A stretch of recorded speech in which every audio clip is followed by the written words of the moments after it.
Young love, springtime is starting to arise again, except for here where it's just hot all the damn time. But I am dressed for springtime today because I want to talk about young love, that stupidest of things. Okay, if you don't know who I am, I'm Suzanne Titkamar. I used to write a column for Pathos called No Longer Quivering that involved the evangelical quiverful movement. And I talked about just regular evangelicalism too, as well, and everything that was slightly nutty and off about non denominational Christianity, because quite a bit of it was insane. If you could do the YouTube things, I'd appreciate it. Hit like, subscribe. These are just my opinions. Don't pull anybody I'm going to talk about. Not Josh Duggar, not Katie Joy, not nobody. Okay, so as I mentioned, spring is on its way, and I know it is because I'm seeing all of the wonderful, wonderful pictures that my friends from the States are showing me of crocuses coming up and all of that. So spring is on its way, and I think that's a good thing. That's one thing I do miss here, all the seasons. And one of the things with spring is young love, like I was saying earlier. One of the things that makes me laugh the hardest about Katie Joy without a crystal ball is her utter fascination with Josh Duggar.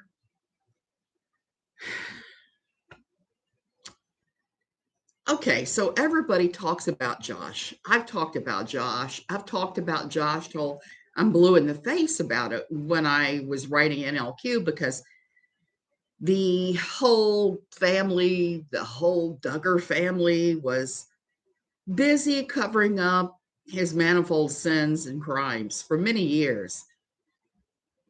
And before I even really knew who the Duggars were, I had heard through my evangelical, non-denominational, high-demand religious organization prayer line that some family in Arkansas, what did she do this time? Java Man is pretty crazy what she's done this time. And I'm doing fine, Angela. I heard that a family in Arkansas, an unnamed family in Arkansas, had the chance to have a television show to witness to the masses, but they had issues with one of their sons. It was sexual, so pray for covering over the family. Pray that they could be a huge, huge, huge blessing to everybody and show everybody what loving the Lord was like. The things that, are all part and parcel of that kind of Christian belief, which I, like I said, once upon a time was sort of nominally connected to it. So here we are all this time later, and most of us are not talking about Josh. Josh has received a sentence for all the crazy corn he had. He had child corn, some of the worst. One of the agents from Homeland Security testified, said it was easily one of the top 5 that he's seen as far as awfulness of collection. And Josh has been throwing a fit saying, oh, but it's not me. It's this guy. It's this guy worked for me. So he surrounded himself with predators, with guys who preyed upon women, young women, as an excuse. It was the one-armed man. Yeah, the one-armed man from The Fugitive. So it was anybody but him. Anybody but Josh. Take a drink every time you say Josh. I wish I was drinking tequila. That would be much more fun than drinking Diet Coke this morning, but I can't do it anymore. And he got caught with a cell phone and in solitary and got time added to his sentence. Amy, yes, they took away all of his good time, all of his good behavior. They took it away because the minute that you misbehave in the federal jail system, and they don't play in the federal, I'm just going to say, they might do crazy things with your sentence in the state worlds, but there it's a whole different ballgame. And Josh is in the clutches of the federal government, that thing that his parents have said all this shit about through the years. So here you have Josh, iced. He's in the pokey. He is actually in a pretty plush and minimal security pokey compared to where he could be. He's in a place where they have a sexual deviancy treatment program, and he's supposedly participating.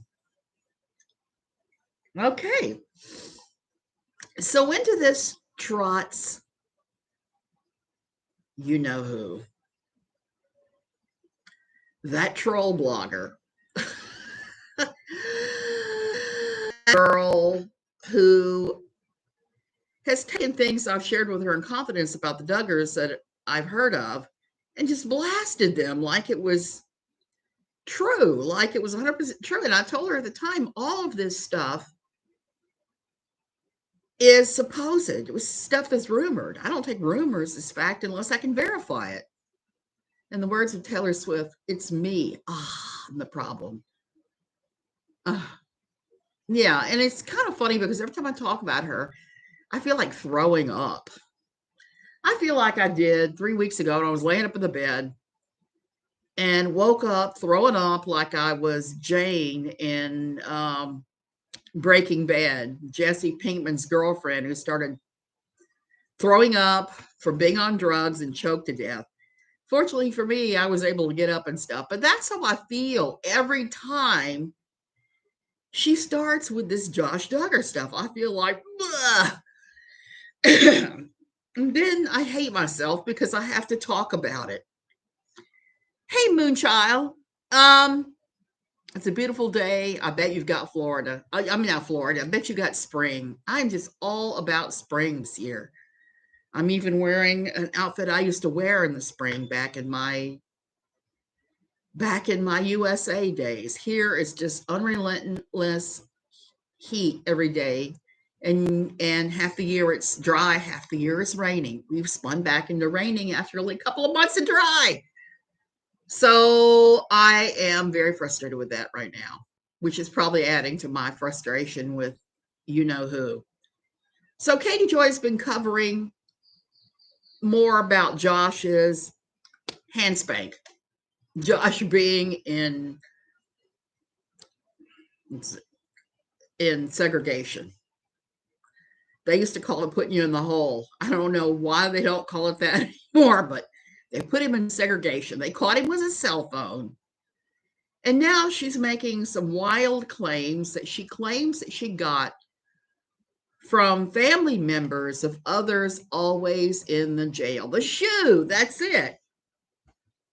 Segregated Housing Unit, Senior Brain, the SHU. So he is in the SHU, and apparently they have put him in the SHU for a lot longer than he was originally supposed to go in there because they caught him with another cell phone. Where is he smuggling these cell phones? Is he sticking them between his butt cheeks? Katie Joy is saying the same thing that I have heard from some people I know in the Duggar world, which is that Anna is not providing him with quite as much money and or support as she had been. So it looks like the only one likely to still be putting commissary on his account is his mama. It's KJ sending him the cell phone. Java man, maybe she baked him a cake with a cell phone inside. Who knows? I don't know.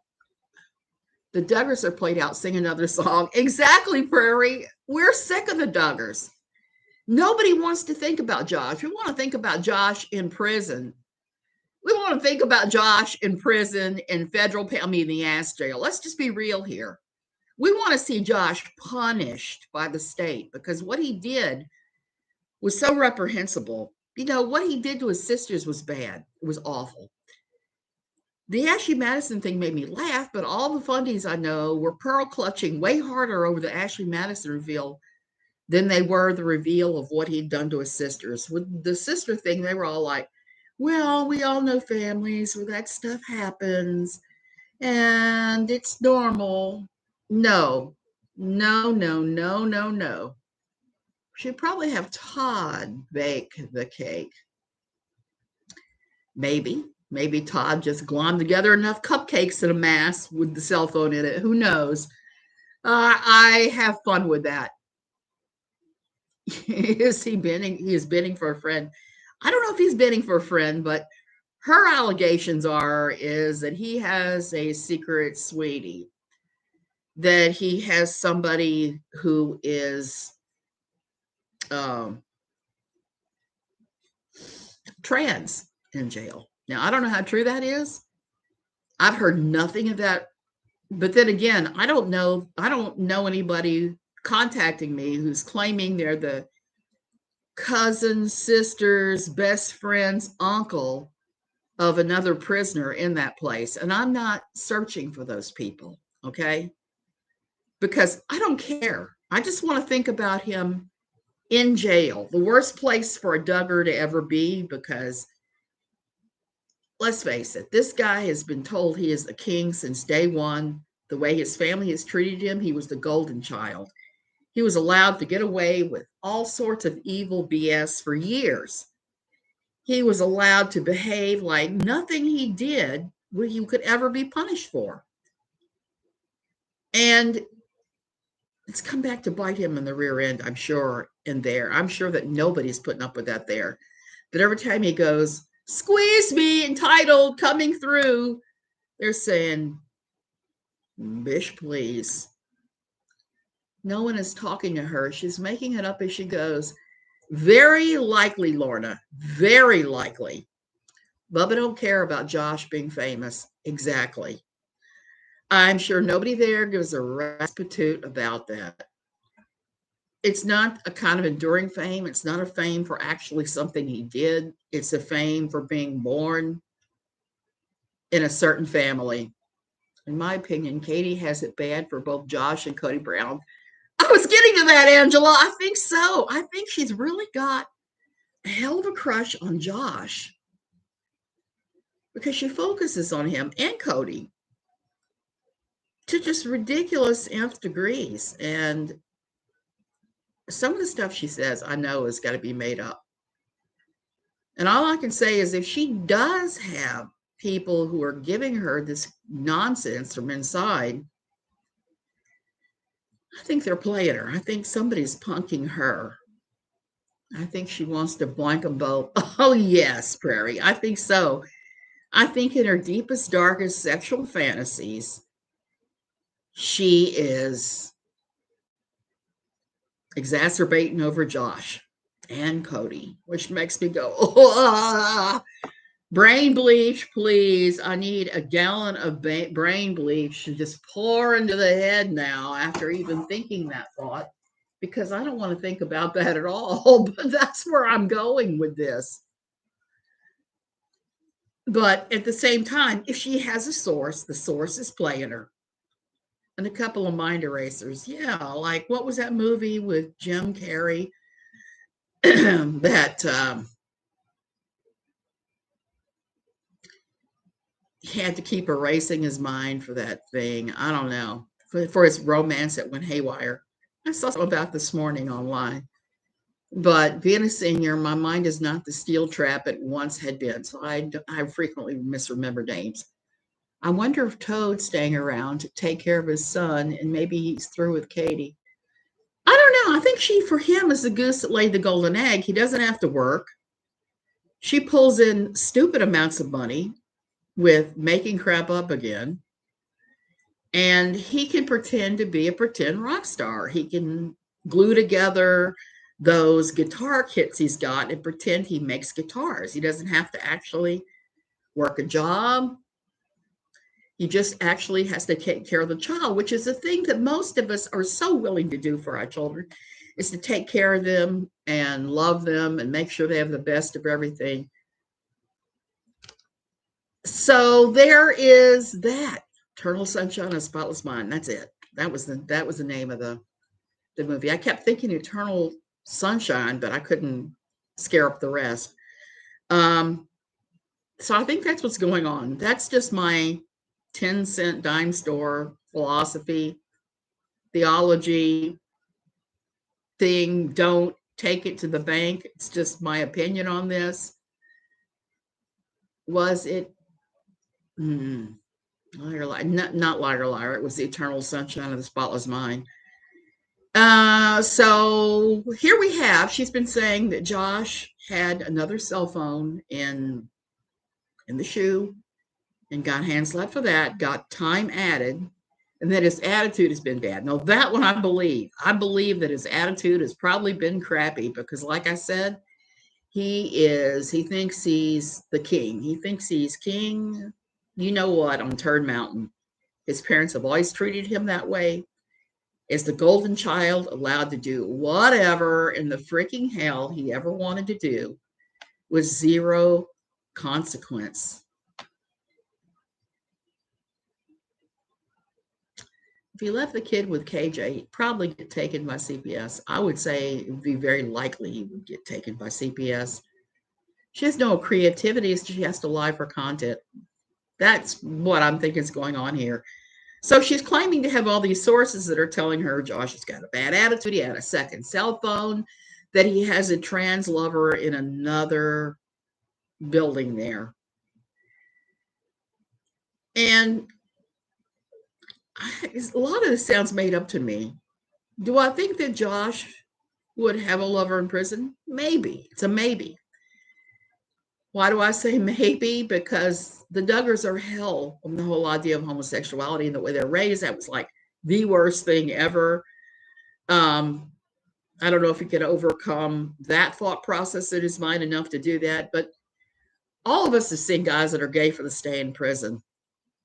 I don't know what it is. Maybe it has something to do with the highly sexual nature of men, that they have such testosterone flooding their bodies that if there is not a healthy sexual outlet, they will find whatever sexual outlet it is, even if they have to dress up a porcupine in lingerie. I mean, and I'm not saying there's anything wrong with gays or any of that, but too many times, I mean, I've watched too much Love After Lockup where guys were gay for the stay and then came out and resumed their lives with the women in their lives.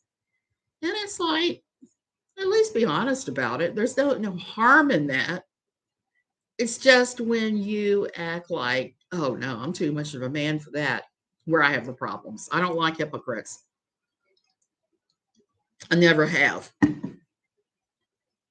Just like I don't like people who flip flop and waffle around. Damn, pick a lane and stay with it. Or if you switch lanes, say, hey, yeah, I was wrong. I'm switching lanes. Instead of going back and forth and waffling and all that, like we have seen with her and many others online. KJ came out with two different stories about the phone. Yes. The first one was that he was working on his appeal. Yes, she did say that too. And the second story was calling Anna and his boyfriend. I think it was more that he was calling his trans friend, was the other one I heard. Maybe they said she was calling Anna, but I don't know if Anna was involved. Surprised Josh hasn't sent Anna a vid if he's got a lockup lover. I don't know. Like I said, I hate to speculate about any of that because I am not there. And I don't know enough about that prison to speculate. And I don't have unnamed Duggar insiders who are frequently wrong anyway. But that's where Katie has chosen to go with all of this. And I'm just like, give it a break, please. Please, please, please breathe in, breathe out, move on. Find something else to talk about. God knows there are enough other things to talk about. Does anybody remember when she was recently saying all this stuff about how she took down the IBLP? Girl, no. The IBLP is still going strong. Not as strong as they once were, not as popular, but they're still there. And Bill Gothard is still trying to come back. He still has a website. He's selling a whole new program where you can read a Bible verse at night, meditate on it, and listen to his tape as you're sleeping, and get a degree.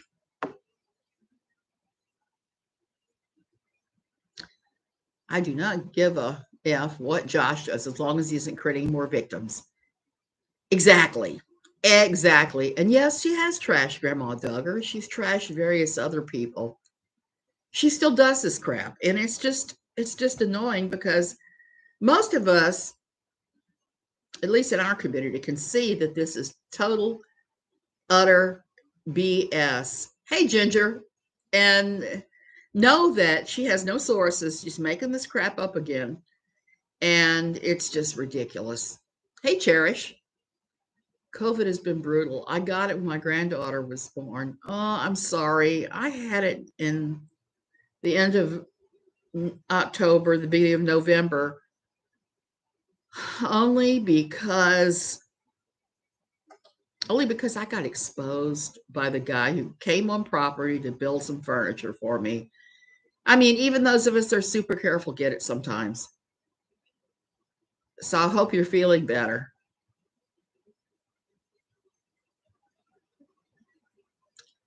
Happy bitches ain't hating, and hating bitches ain't happy. Yeah, there's a lot of truth to that. But here's the thing, too. I think most of us don't, I know I don't, give much of what's going on with Josh much thought. I don't. Like I said, I just want to see him take some actual responsibility for his crimes.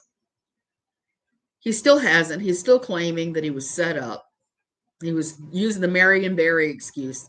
Bish set me up. It's probably before some of you's time, but Marion Barry used to be the mayor of Washington, D.C. He was a mayor when I first got there, and he got busted for smoking crack with a woman named Rashida. And his excuse wasn't, no, I didn't smoke crack. It was, Bish set me up. So he's been doing that. He's where he belongs. Truly, truly. Children are safer. Absolutely, Ginger. He is where he belongs. Now, I don't hold much hope of what he's doing, the, what do you call it? The treatment he's getting. I don't hold much evidence of doing any good. You can look at the statistics of how many of these guys go on to reoffend after going through treatment for the kind of SA he's been involved with. And the incidence of them actually being cured is so low as to be almost non-existent. Most of them go on to reoffend and go right back in.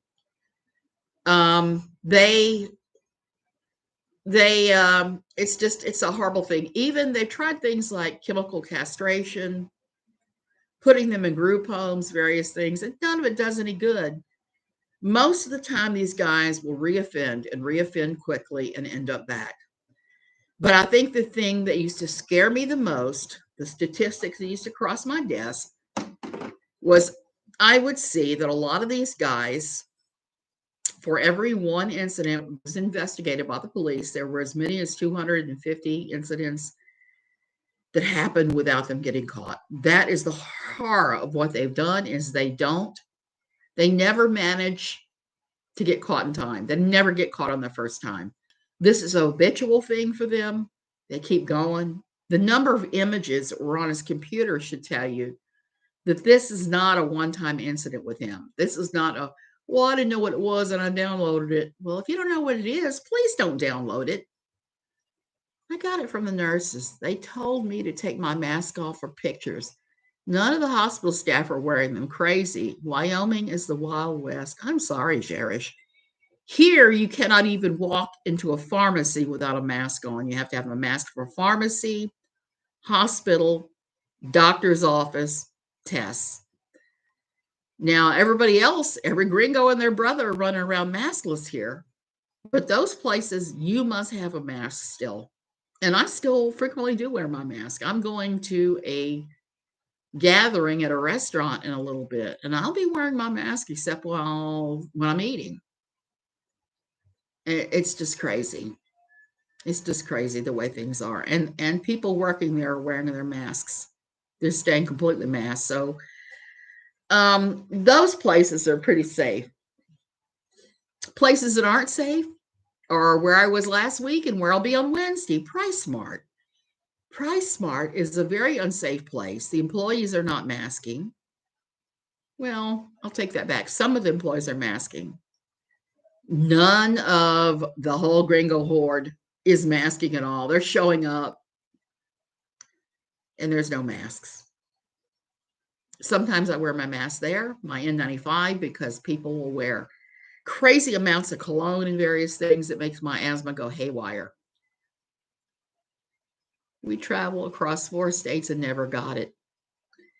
It's just wicked, and it's still out there. We just started year number 4 of this nonsense. You know, it's coming up on my Facebook memories. And that's another thing, going back to that troll. She, at first, like myself, was all about the masking and ranting about it because of her child's illnesses. You know me, you know I got mast cell, you know that I mask relentlessly because I don't like being that kind of sick. And when I did get it, man, I crushed that thing like a champ, only because I was medicating like I didn't care if I got high or not. That's the kind of medication I was doing. And it happens. Kelly Peters, I did it once. Went to look at something on the net when my mom was in the shower anyway. It said, click here, and if you don't see the video, ended up getting 215 viruses in my laptop. A lot of us have had that experience. I think I had that experience in the early days of the internet. Now I have the kind of virus blockers on my computer that doesn't happen any longer. But not everybody is to that point yet. And I believe Josh, if he was smart enough to partition his hard drive, he's smart enough to have a decent virus protector. There was a recent case here in Canada. A man was caught and charged with distribution and luring 90 plus children. He had already done time for CSA. Recidivism rate is extremely high. Yes, of all of the crimes that you could do and be caught for again, this one is one with an incredibly high recidivism rate. One of my guilty pleasures, the only really reality show I watch, is a thing called Love After Lockup. And it's always men and women coming out of prison to somebody who was a prison pen pal that they had phone calls with, that they were in love with. And I say in love because you watch a show, you know, there's not a lot of love going on. There's a whole lot of desperation and crazy things, but not a whole lot of love. And it's amazing how quickly some of these people go right back to what they were doing and act like it was perfectly fine, the thing that got them busted in the first place. So I'm looking at Katie's behavior and what she's doing with Josh, and this is just more of the same. This is her recidivism rate. She's going back to what she knows. Now, people that watch her and track her are telling me that her views are down. I don't know. I don't concern myself with that. I watch her. I don't look at her videos. I don't track how many hits she's getting. I see whatever Llama Girl, God bless you, Llama Girl, is talking about. And I see Renelle Smith's videos, and that's about it. Because my life is a much nicer place when I don't have to think about Katie Joy. We watch that too. They put a couple of episodes on her free TV. Kelly, it's a hot mess. That show is a hot mess. And this season is the most hot messiest of all of them. KJ ain't never going to get out of prison. Talking about the Duggars is prison. Exactly. She's in some kind of bizarre Groundhog's Day continual loop where she's stuck. And it's kind of funny because I'm seeing people that started out talking about her branching out into any variety of things, and it's all interesting stuff. I mean, look at Nikki for one. Nikki 38. She has started doing true crime. She's done a lot of paranormal stuff, which I'm tempted to do myself. Not the crime so much as the paranormal, except for Crime Here. Because Crime Here is underreported. They hide it from the media. They hide it from the media in North America. I can tell you probably 10 bizarre murders that have happened here, and some of the things that have gone on surrounding the circus of them. Or the time this guy showed up here from the States, started doing drugs like there was no tomorrow, ended up with pimps, prostitutes, and drug dealers, getting caught by the local popo, which happens. And he did such crazy things as at one point they put him in the hospital. He jumped out of the window and ran off. And then they caught him at Flamingo Beach, and he jumped into the recycle bin and was trying to swim through the broken glass. Yet his family was on Fox News talking about how he had been kidnapped. No such thing. He was just higher than a hot air balloon full of hippies, old hippies. He was high as a kite and crazy stuff. And that was one of the few that made it into the media up in America. There's a really old Jimmy Buffett song called Cuban Crime of Passion, that there's a lyric that says people get by, people get high, and the tropics, they come and they go, because the crime is just shoved under the rug and you don't see it up in the States. KJ tried that. It backfired on her, the whole Marvin story. Yeah, she did. And it's too bad, because she could have taken a good thing with that instead of flip-flopping around. I was pretty horrified that she and some of the others were attacking Dre McCray. Now, Dre McCray had her own issues. I mean, it's pretty obvious. Anybody with half a brain would realize Dre had issues. No doubt. There may have been issues in the marriage. There may have been issues about the way pain medication or diet or whatever happens. But she was a woman facing some of the worst circumstances one can imagine. And Katie took the tack to attack her. Now she's supporting her. Dre more than KJ. So do I. And that's what I meant earlier, but you can't flip-flop around. Now, last week, her 7M coverage went into a whole new hyperdrive because some of the dancers are trying to sue Robert Shin and Shekinah Church and 7M. And she was acting like the lawsuit completely vindicates her, even though the information they're using likely came from her coverage of 7M. Retool and refile if they want to have this thing. So it's not cut and dry to benefit her. She could have made it about the mental health crisis in America. Cherish, exactly. And there is a big mental health crisis in America. And one of the things, one of my friends named Erica yesterday posted this really cool meme that I had to laugh at. And then I had to go, yeah, that's true. It was basically, check on your comedic buddies, your funny buddies, your friends that laugh all the time. And check on your super positive ones, because chances are the funnier they get, the more likely they are to be dealing with some kind of under the radar depression. And there is a lot of truth to that. I mean, a lot. And I've been very open about that. I've had my own depression struggles through the years.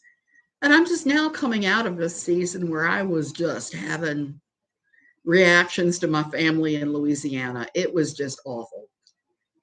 So we need to talk about those things. We need to demystify depression, because it's still considered shameful. And it should never be shameful. It's just life. Life in our century and life in the previous century, maybe even the one before that, who knows?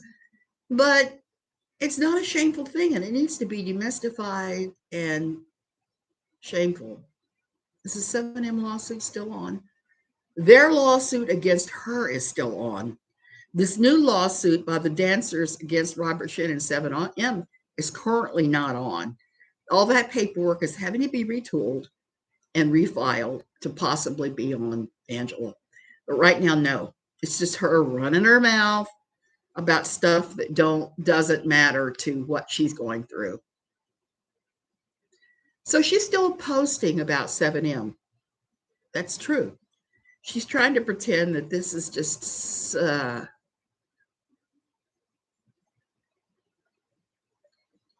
I'm so sorry, Cherish. I have had relatives that have gone through that as well. You know, one of the things that happened during my recent bout was I had to remember some things from my childhood. Now my nose is itching. I'm trying not to scratch it.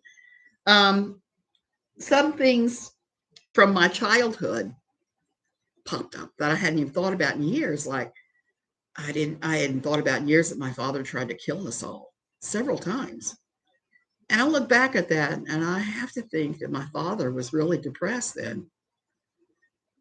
And look at what that was and look at my father and say, I forgive you for that. Things that happened to me that my parents did to me, I've had to say, yeah, this and this and this were going on with them, and that had nothing to do with me. So what they did was wrong, but it wasn't me. It was what they were going through. Yeah, it's no one should lose their child to that. No one. Knock on wood. This will be something that in future generations will be less and less of a problem. I certainly hope so. I hope that we can all get help at an earlier point in our journeys, and that we can talk about these things and completely demystify it, make it not a shameful thing at all. That's one of the things. If I had to write a big three of reasons that I turned against evangelicalism, it would be one of them would be the way that depression is treated and the things they say to the depressed. Irish Italian parade. Oh, who dat? Yeah, grab me one. That's too funny. I'm trying to crochet a potholder for having you change it. No idea on that. I have not made potholders in so long. I don't even want to tell you. I'm working on an Afghan right now. I've got to post a picture of because it's turning out really well for something I made out of scrap yarn, leftovers from a million different projects. So there's that. So we've got her just saying and doing all this crap. And I try to have a little bit of compassion for Katie because having a child with a chronic illness is one of the most draining things that you can experience because there's no really respite from it. You're there in the middle of that day after day after day. Where my compassion for her fails is she has completely 100% checked out and has run away emotionally by being away from him all the time and just doubling down on her work. Look, there are going to be seasons in our life, both here, there, everywhere, where you're just not as around. There's things going on. I don't know about you guys, but I mean, recently I've certainly had my share. Last night I was trying to do a scammer video because I had this scammer that was pretending to be Paul Stanley from Kiss, and I knew it wasn't Paul Stanley, so I was having myself a little bit of fun, but he ran from me. My mistake was I decided my favorite persona I would take on this time would be Katie Joy. The scammer ran from Katie Joy within a few sentences. It was just the funniest thing I've ever seen.